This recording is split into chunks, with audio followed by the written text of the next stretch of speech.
Eu quero falar algo com os irmãos aqui nessa manhã, e eu vou precisar assim da sua atenção ao máximo, porque se eu não conseguir trazer sua atenção, você não vai entender o que eu vou falar aqui.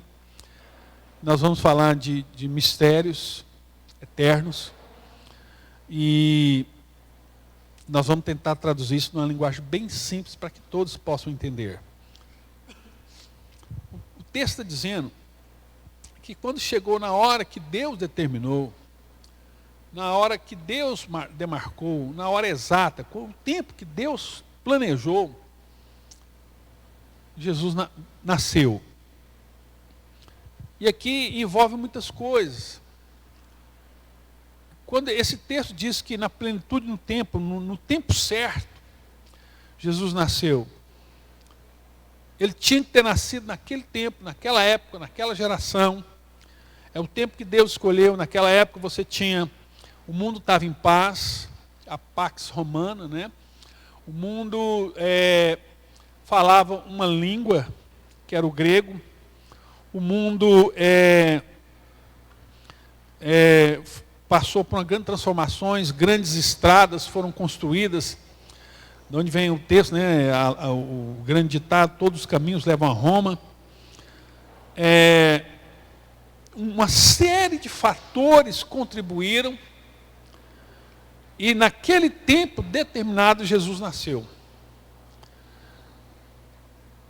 Trazendo esse texto, eu quero falar algo para vocês lá da eternidade. Que Deus controla a história. Deus controla a história. Porque nós pensamos assim, que as coisas estão acontecendo na nossa vida, na nossa história. Nós vamos pegar aí a guerra da Ucrânia, né, a pandemia. Essas coisas todas pegaram todos nós de surpresa. Todas essas coisas nos pegaram de surpresa. E aí não estávamos preparados para essas coisas que aconteceu. E aí, nós também temos assim a impressão de que Deus também foi pego de surpresa. De que essas coisas, ou no máximo que Deus sabia que isso ia acontecer. E não é isso. Não é isso. Então eu quero voltar naquele período eterno. Lá, antes de todas as coisas, na verdade, antes dos tempos eternos, antes da eternidade. Porque a Bíblia fala que a eternidade ela foi criada. A eternidade ela foi criada. Houve um tempo em que o tempo não existia. Não existia tempo. E nesse tempo em que o tempo não existia, eu sei que é difícil para nós processar isso, né? Como é que pode ter um tempo em que o tempo não exista? Mas a Bíblia fala desse tempo. Quando Deus planejou todas as coisas, então não existia nada, só existia Deus. E Deus, quando nós falamos de Deus, nós estamos falando dos seus atributos pessoais e dos seus atributos morais. Então, nos atributos inerentes a Ele, nós temos que Ele é todo poderoso, que Ele é todo presente, né? Ele é onipresente, Ele é onipotente. Mas esses são seus atributos pessoais, inerentes, mas existem os atributos morais. Aquilo que Deus é santo, Deus é imutável, né? Que fala do seu caráter, da sua identidade. Então, quando Deus foi criar todas as coisas, quando Deus foi criar algo, a primeira coisa que Deus quis criar foi uma família. A primeira coisa que Deus quis criar foi uma família. Deus não quis criar um universo, ele não quis criar sol, lua, galáxia, não. A primeira coisa que Deus quis criar foi uma família. Isso é o que estava na mente de Deus. Isso é o que estava na cabeça de Deus. E Deus, lá na eternidade, ele começou a traçar todas as coisas. Ele começou a planejar a criação do tempo, a criação da matéria, dos universos, dos sistemas solares, né? Deus planejou aí a criação do espaço, ele planejou todas essas coisas, mas mais importante do que isso, Deus planejou a história da humanidade. Então, antes de existir o universo, Deus, isso é chamado os decretos eternos de Deus, Deus decretou algumas coisas. Existem decretos eternos. Coisas que Deus decretou antes da existência da eternidade. Coisas que Deus, lá na mente dele, ele começou a planejar. E ele começou a planejar uma família. Então o que estava na mente de Deus? Uma família.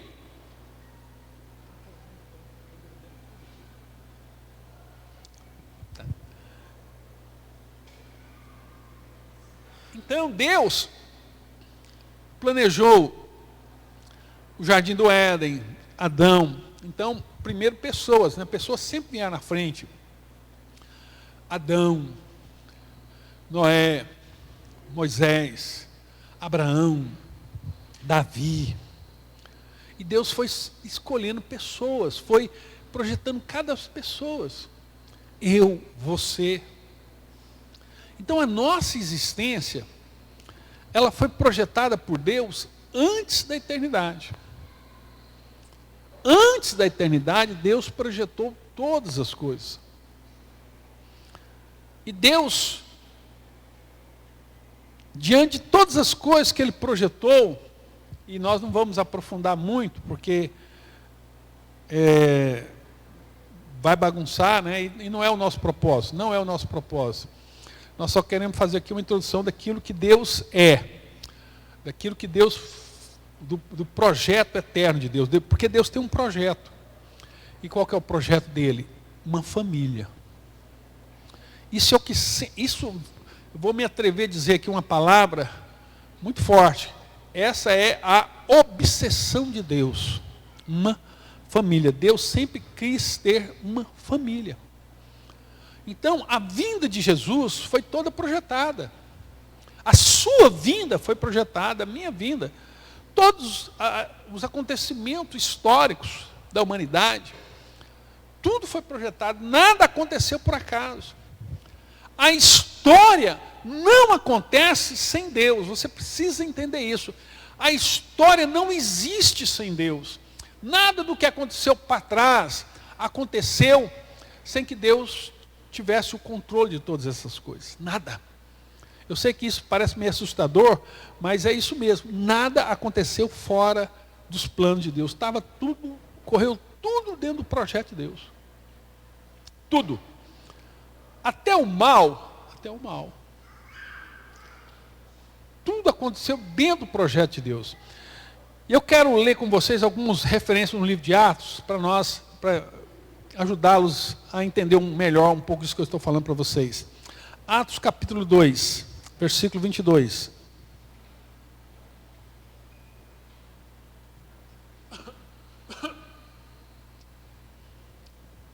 Atos 2, 22. Olha só. Israelitas, escutem o que eu vou dizer.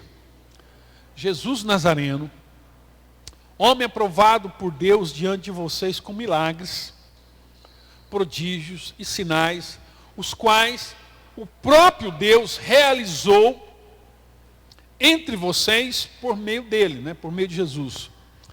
Como vocês mesmos sabem. Então, isso aqui era 50 dias após a morte de Jesus. Foi no dia de Pentecoste. Pedro fez o discurso lá do dia de Pentecoste. Versículo 23. A este, Jesus, conforme o plano determinado e a presciência de Deus.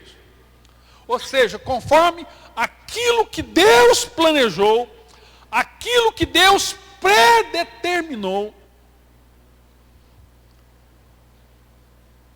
vocês o mataram, crucificando-o por meio de homens maus. Olha só o que Pedro está dizendo. Vocês mataram Jesus. Vocês se aliançaram a ele, a homens maus, e vocês mataram a Jesus. E vocês vão ser responsabilizados pelos seus pecados. Vocês serão responsabilizados pelos seus pecados. Não tem como. Versículo 23 ele diz, porém 24, porém Deus o ressuscitou, livrando da morte, livrando da agonia da morte, porque não era possível que fosse retido por ela. Então, aqueles homens mataram Jesus, todos eles ali, Pedro está falando para os caras que mataram Jesus mesmo, e falaram assim, só que quando vocês estavam fazendo isso, tudo que vocês estavam fazendo, essa maldade, essa crueldade, aqueles soldados romanos que chicotearam, que blasfemaram, que pegaram a espada lá, a lança e cortou, toda maldade. Vocês fizeram essa maldade por causa da maldade do coração de vocês. Mas tudo que vocês fizeram, vocês estavam cumprindo um propósito eterno de Deus. Dá para os irmãos entender isso aí? Deus controlando a história. Aqueles homens serão punidos pelos pecados dele. Mas tudo que eles estavam fazendo fazia parte de um projeto de Deus, não estava fora do controle. Quando Adão pecou lá no Éden, aquilo não pegou Deus de surpresa, aquilo fazia parte de todo o projeto de Deus. Eu sei que é difícil muitas vezes para a gente entender isso. Então vamos caminhar aqui um pouco mais, trazendo mais luz ao texto. Vamos para o capítulo 4, versículo 24 de Atos. Nós estamos em Atos 2. Olha só o capítulo 4, versículo 24. Ouvindo isto, unânimes, levantaram a voz a Deus e disseram, Tu, soberano Senhor, os apóstolos estão orando, fizeste o céu, a terra, o mar e tudo que neles há. O Senhor criou todas as coisas. O Senhor criou o céu, o sistema solar, os planetas, as galáxias, a terra, o mar e tudo que neles há. Toda espécie de seres vivos. Não só os seres vivos, né? Versículo 25.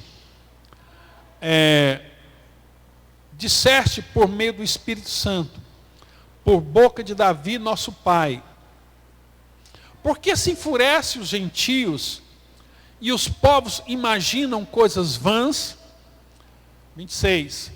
Os reis da terra se levantaram e as autoridades, presta atenção, os reis da terra se levantaram e as autoridades se juntaram contra o Senhor e contra o seu ungido. O mundo se levantou contra Deus e contra Jesus. Agora, olha o versículo 27. Porque, de fato, nesta cidade, Herodes, presta atenção, Herodes e Pôncio Pilatos, que foram as duas pessoas responsáveis pela crucificação de Jesus. Herodes e Pôncio Pilatos, com os gentios, com os romanos, e gente de Israel com os judeus. Juntou Herodes, Pilatos, romanos e judeus. Se juntaram contra o teu santo servo Jesus, a quem tu ungiste. Todos eles se levantaram contra Jesus. Porque, 28, para fazerem olha só, para fazerem tudo o que a tua mão e o teu propósito predeterminaram.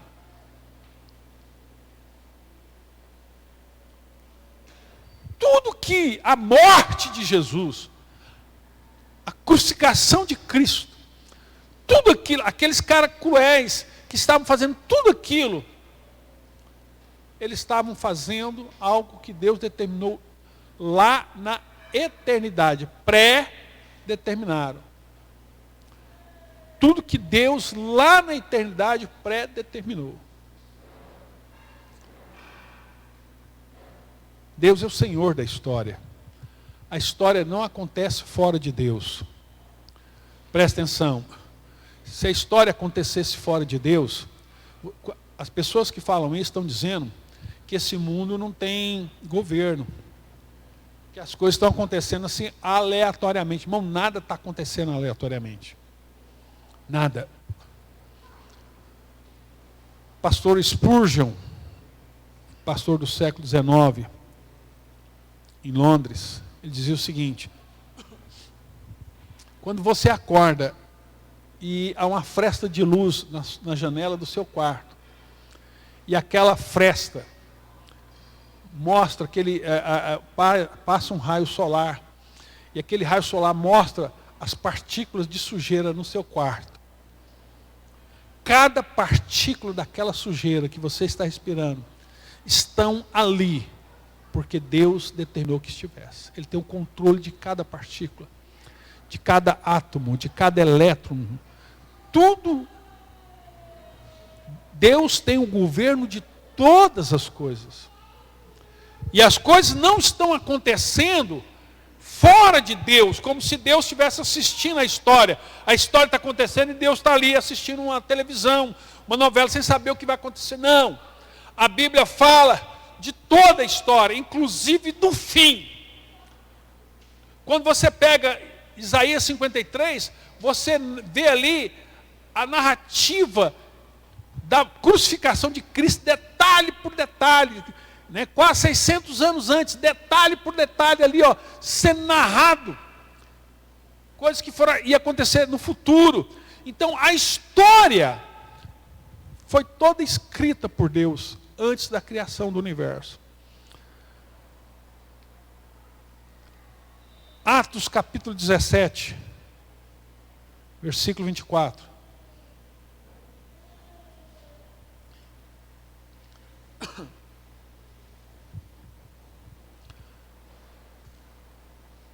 O Deus que fez o mundo e tudo que nele existe, sendo Ele Senhor do céu e da terra.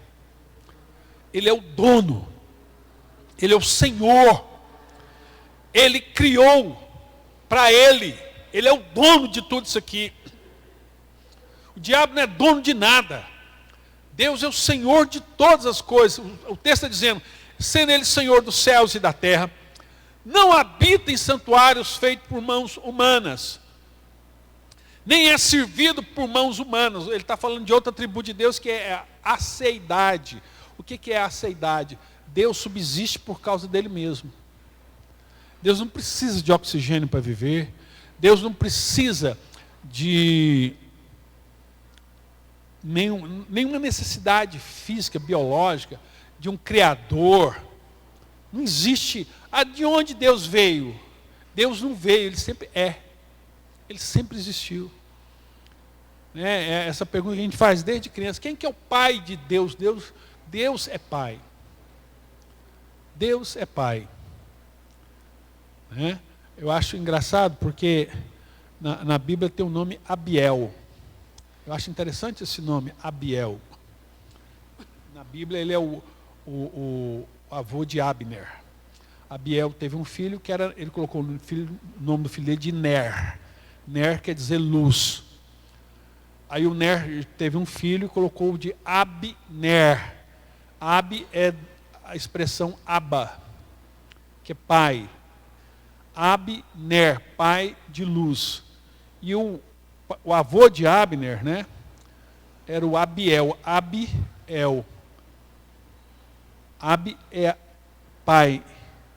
Abiel é Deus. Abiel. O pai é Deus. E a expressão mais correta, porque muitas vezes nós falamos, Deus é pai. Deus é pai. Mas a Bíblia trata não dessa forma. A Bíblia trata, o pai é Deus. Porque o propósito eterno de Deus, como eu disse para os irmãos, a obsessão de Deus era uma família. E tudo que eu estou falando para vocês aqui, mostrando a trajetória, o início, o meio e o fim de todas as coisas, para provar para os irmãos, na palavra de Deus, que o sonho de Deus é ter uma família. O desejo de Deus, o propósito de Deus é uma família. Esse é o eterno propósito de Deus, que é o tema da palavra de hoje, né? O propósito eterno de Deus é estabelecer uma família. E tudo foi feito no universo, todas as coisas, lá em Efésios, capítulo de número 1, versículo 10, a Bíblia vai falar isso, né? Que quando todas as coisas se funilarem e chegar na plenitude dos tempos, o que vai existir, né, no futuro? Uma família. Uma família. Efésios capítulo 1, versículo 10 diz, de fazer convergir nele, na dispensação da plenitude dos tempos. Ou seja, quando acabar todas as coisas, no final de tudo, na plenitude dos tempos, mais uma vez eu usar essa expressão, na plenitude dos tempos, de todas as coisas, tanto no céu como na terra, versículo 11, ele diz, em Cristo fomos também feito herança, predestinados segundo o propósito. Fomos predestinados segundo o propósito daquele que faz todas as coisas conforme o conselho da sua vontade. 12. Está vendo? Deus nos deu um predestino, segundo aquilo que é a sua vontade, a fim de sermos para louvor da sua glória, nós, o que de antemão esperamos em Cristo. O propósito eterno de Deus é estabelecer isso. Bem, já que eu falei isso para os irmãos, voltem o versículo 5 aí de Efésios, só para nós vermos outra coisa. Nos predestinou para Ele. Olha o que o texto está dizendo. Que lá na eternidade, quando Deus nos fez, quando Deus criou lá o Hélio, Deus não criou e soltou ele assim ao léu. Não. Deus deu a ele um destino. Deus predestinou. Deus predestinou para ele. Então você foi criado para ele, para sermos adotados como seus filhos, para sermos filhos dele, por meio de Jesus Cristo. Então Jesus veio morrer para que nós fôssemos feitos filhos de Deus, segundo a vontade, o propósito da sua vontade, segundo o propósito da sua vontade. Então Deus nos deu um destino. Deus nos chamou para sermos seus filhos. Esse é o propósito de Deus. Romanos capítulo 8, versículo de número 29. Olha o que diz a palavra de Deus. Romanos 8, 29. Pois aqueles que Deus de antemão conheceu, aqueles que Deus de antemão conheceu. E presta atenção, conhecer não é um conhecimento teórico, não é isso. Essa palavra é a mesma palavra usada para relação sexual. E conheceu Adão, a Eva, sua mulher, e deu à luz. É conhecer intimamente. Aqueles que Deus de antemão conheceu, Ele também predestinou, deu um destino para serem conforme a imagem de seu Filho. Presta atenção nisso aqui.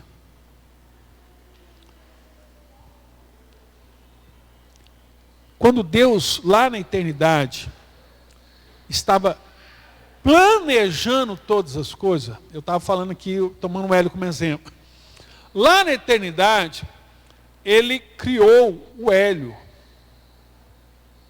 a mim, a você, a cada um de nós.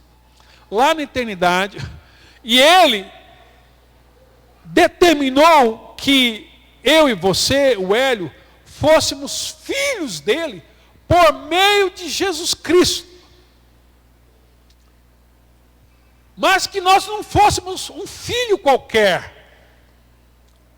Que nós fôssemos filhos iguais a Jesus. Então Jesus veio ao mundo para revelar como é um filho de Deus. Um filho de Deus é assim. É assim que um filho de Deus age. Então quando você olha para Jesus, a forma como Jesus perdoa, a forma como Jesus ama, a forma como Jesus, Ele é a nossa referência, Ele é o nosso modelo. A Bíblia fala assim, marido, amai as vossas esposas como Cristo amou a sua igreja. Perdoai-vos como Deus perdoou. Então, Jesus veio nos revelar o Pai. Quem é o Pai? E o propósito de Deus é que o Hélio não seja apenas salvo, filho, mas que ele cresça e ele seja igual a Jesus. As características de Jesus, o caráter de Cristo, seja visto na vida do Hélio, na minha vida, na vida do Guilherme, na vida do Edson, na vida de todos nós. Que quando as pessoas olharem para nós, o nosso caráter fale de quem Deus é.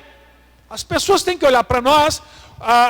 Os apóstolos, quando estavam falando aquele discurso lá diante do Sinédrio, a Bíblia fala que o Sinédrio falou assim, cara, esses caras são discípulos de Cristo, porque eles falam igualzinho como Cristo.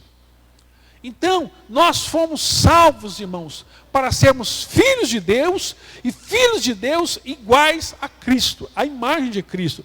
Porque aqueles que Deus de antemão conheceu, a esse também predestinou para serem conforme a imagem de seu Filho.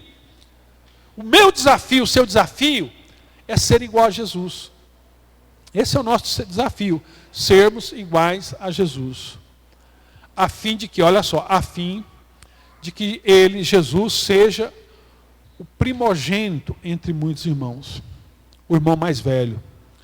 Então Jesus, antes de morrer, ele era o filho unigênito, o único filho de uma única gênese, o filho unigênito de Deus. Jesus era o filho unigênito.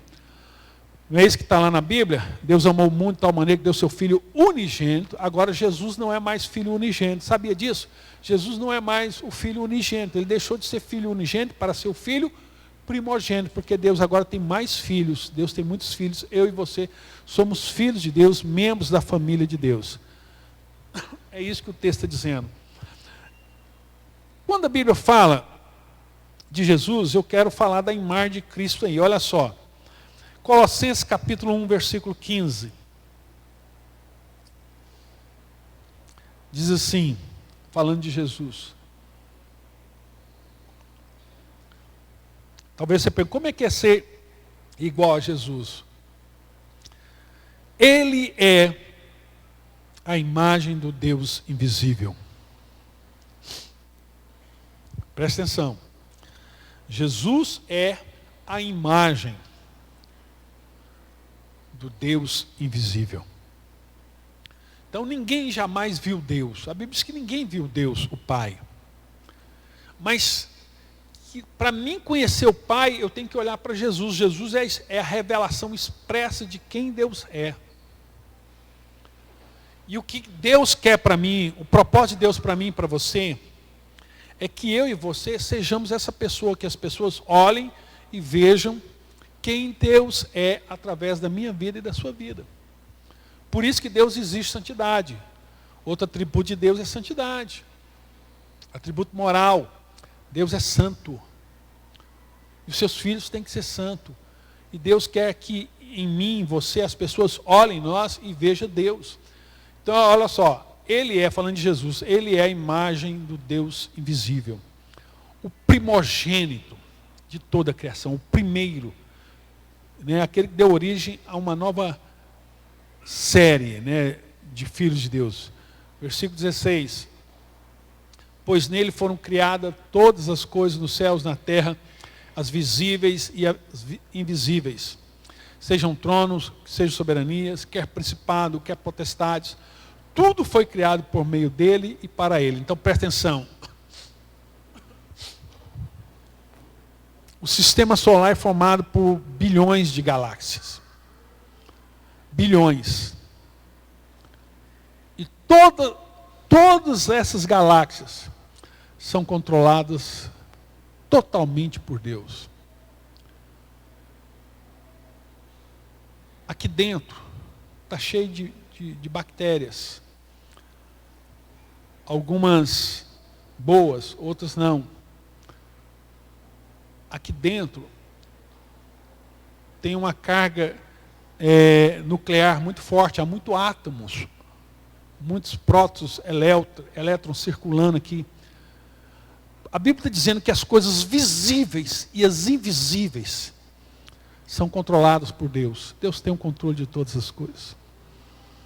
Tudo está nas mãos de Deus. Ele diz, não importa, sejam tronos, sejam soberanias, quer principado, anjos, demônio, tudo foi criado por meio dele e para ele. Ele tem um domínio. Irmão, Satanás não faz nada. Como disse Martinho Lutero, Satanás é um servo de Deus. Quando Satanás atazanou a vida de Jó, arrebentou com a vida de Jó, e Satanás achou que estava fazendo uma grande coisa, na verdade, Satanás estava fazendo um serviço para Deus. Que Deus queria trazer Jó para a comunhão, para mais perto dele. Então talvez você pense assim, poxa, mas se Deus tem o controle de todas as coisas, por que Deus permitiu que isso acontecesse comigo? Geralmente a gente fala para a gente, né? Por que Deus permitiu que tudo isso aconteceu? É porque você só enxerga um lado da história. E que você se esquece que se sua vida pertence a Deus, Ele tem um domínio sobre a sua vida. E até mesmo o mal que nos atinge. O mal que nos atinge. Lembra de Jó? Quando ele recebeu a notícia de que acabou tudo, ele perdeu tudo, era o homem mais rico do mundo, quebrou tudo, perdeu a família, os filhos morreram, perdeu tudo, tudo. A mulher dele chegou para ele e falou, Jó, amaldiçoa o seu Deus e morre, porque não tem base. Deus fazer tudo isso, permitir que tudo isso, Deus não é o dono do universo, Deus não controla todas as coisas, e Deus permitiu que essa desgraça acontecesse na sua vida, e você vai continuar servindo a Deus ainda por causa dessa desgraça. Te dou um conselho, amaldiçoa a Deus e morre, suicida, acaba com isso. Manda o seu Deus as favas, amaldiçoa Ele, porque Ele não é bom, Ele permitiu que toda essa maldade vir sobre a sua vida. Sabe o que Jó respondeu? Como dizem as loucas, assim fala tu, ó mulher. A vida inteira, Deus me fez o bem. Não poderia também Ele permitir que o mal sobreviesse sobre minha vida? Você está nervosa assim por causa de dinheiro, seu problema é dinheiro. Você está preocupado com a sua posição social.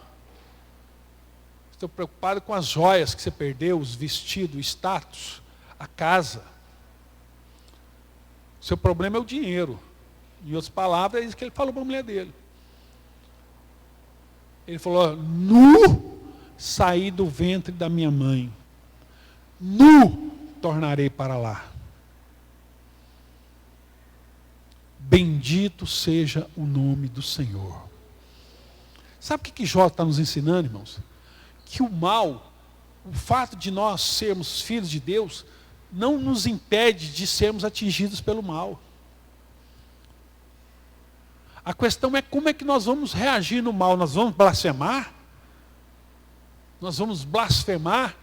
Ou nós vamos entender que Ele está no controle da história e que nada foge da mão dele, e que ainda que se nós morrermos, está tudo certo. Qual que é o problema? Deus é injusto em quê? E eu, aqui agora, nesse momento, falando com os irmãos, sofrer um ataque cardíaco aqui, fulminante, e morrer aqui. Irmão, Deus é Senhor. E quando você descansa de que Ele está no controle de tudo, que nem até o capeta faz o que Ele manda. Então, quando vem as lutas, as dificuldades, as adversidades, você tem paz. Porque você sabe que, acima de tudo, Ele é Pai. Ele é Pai. E se eu morrer, irmãos, eu voltei para a casa do meu Pai. Está tudo certo. Eu voltei para a casa do meu Pai. Versículo 16, né? Vê o 17, para nós vermos. Ele é antes de todas as coisas. Nele, tudo subsiste. Tudo. Tudo subsiste. Eu falei de Atos 17, mas nós não terminamos. Agora que eu lembrei, nós não terminamos ali. Atos 17, 24. Então, vamos voltar lá só. Vamos ver o versículo de número 25. Nem é servido por mãos humanas, né? Como se precisasse de alguma coisa. Deus não precisa de nada. Pois Ele mesmo é quem a todos dá vida. É Ele que dá vida, respiração e tudo mais. É Ele. De um só, de Adão, de um só homem fez todas as nações para habitarem sobre a face da terra. De um só de Adão, Ele fez todos os homens. Presta atenção no que a Bíblia fala agora. Havendo fixado os tempos, previamente estabelecidos, e os limites da sua habitação. Quando Deus criou o mundo, Deus criou a história, o tempo em que cada coisa aconteceria, estabeleceu os limites de cada nações, a história de cada nação. Tudo foi determinado por Ele. Ele tem o controle total de todas as coisas. De todas as coisas. E isso, irmãos, para alguns traz desespero, né? Mas para um filho de Deus genuíno, isso traz paz. Isso traz paz. Isso traz paz, refrigério sobre as nossas vidas. Jeremias capítulo 31, versículo 3. Jeremias 31, 3. Olha o que diz a palavra de Deus.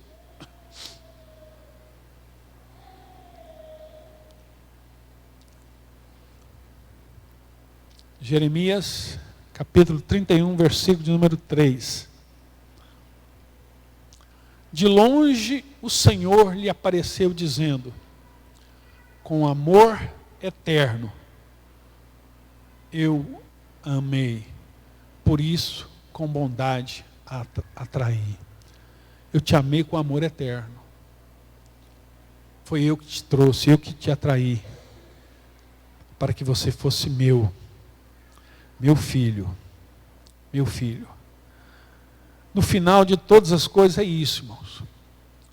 Todas as coisas foram criadas por Ele, na mente deles, predeterminada por Ele, para que Deus tivesse no fim uma família. E eu encerro aqui lendo Apocalipse, capítulo de número 21, versículo 5.